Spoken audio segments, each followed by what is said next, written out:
ప్రతి పోలీసు వ్యక్తికి కూడా చెప్తా ఉన్నా, మీ టోపీ మీద ఉన్న 3 సింహాలకు కనిపించే సింహాలకు సెల్యూట్ కొట్టడం మొదలుపెట్టండి. తెలుగుదేశం పార్టీ నాయకులకు సెల్యూట్ కొట్టడం మొదలుపెట్టి, వీళ్ళు చెప్పినట్టుగా చేయడం మొదలుపెట్టి, అన్యాయాలు చేయడం మొదలు పెడితే మాత్రం ఎల్లకాలం తెలుగుదేశం పార్టీ ప్రభుత్వమే ఉండదు అని చెప్పి ఇవాళ ప్రతి అధికారికి కూడా నేను తెలియజేస్తా ఉన్నా. రేపొద్దున మళ్ళీ మా అధికారం వస్తుంది. వచ్చినప్పుడు అన్యాయం చేసిన వీళ్ళందరినీ, వీళ్ళ అధికారులందరినీ, అన్యాయం చేసిన ఈ నాయకులందరినీ కూడా బట్టలు కూడా తీసి నిలబెడతామని చెప్పి కూడా ఈ సందర్భంగా తెలియజేస్తా ఉన్నాను. ఎవడిని వదిలిపెట్టేది ఉండదు. ఇదే వంశీని అరెస్ట్ చేసేటప్పుడు సిఐ అన్నాడట, నేను 1.5 సంవత్సరంలో రిటైర్ అయిపోతాను అని చెప్పి.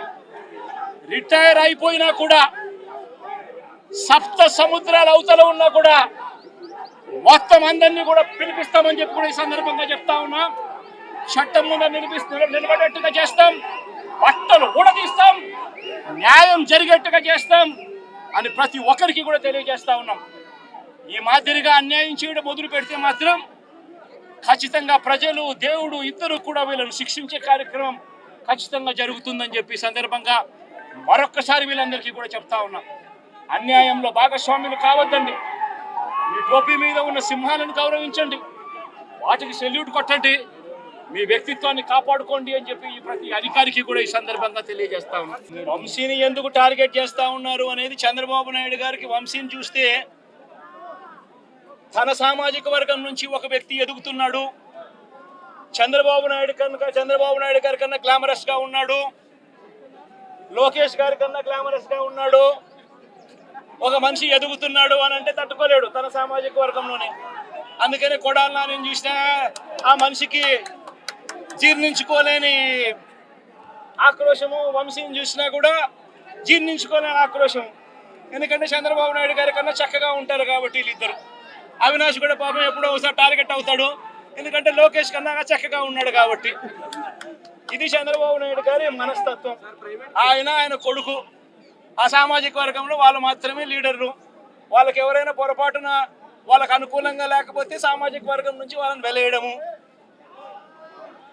ఇది చంద్రబాబు నాయుడు గారు, రామోజీరావు, ఆంధ్రజ్యోతి రాధాకృష్ణ, TV5 వీళ్ళు ముగ్గురు. నిజంగా ఇది ఒక మాఫియా రాజ్యం. చంద్రబాబు నాయుడు అనే వ్యక్తిని ముఖ్యమంత్రిగా చేయడం కోసం, చంద్రబాబు నాయుడు అనే వ్యక్తికి ఓట్లు వేయించడం కోసం ఒక మాఫియా సామ్రాజ్యం వీళ్ళంతా. ఆ మాఫియా సామ్రాజ్యంలో ఎవరైనా చంద్రబాబు నాయుడు గారికి వ్యతిరేకంగా వాళ్ళ సామాజిక వర్గంలో ఈ అవినాష్ కానీ, నాని కానీ, వంశీ కానీ ఇలాంటి వాళ్ళు ఎవరైనా నిలబడితే, పాప మా శంకర్రావు కానీ, మా బ్రహ్మనాయుడు కానీ ఇటువంటి వాళ్ళు ఎవరైనా నిలబడితే అంతే, వాళ్ళ సామాజిక వర్గంలో తప్పు పుట్టారు, వాళ్ళ అన్యాయస్తులు అని వాళ్ళ మీద తప్పుడు కేసులు పెట్టడం, వాళ్ళ మీద ఇల్లీగల్ అరెస్ట్ చేయించడం, వాళ్ళ మీద బురద జల్లడం, వాళ్ళని ట్రోల్ చేయించడము,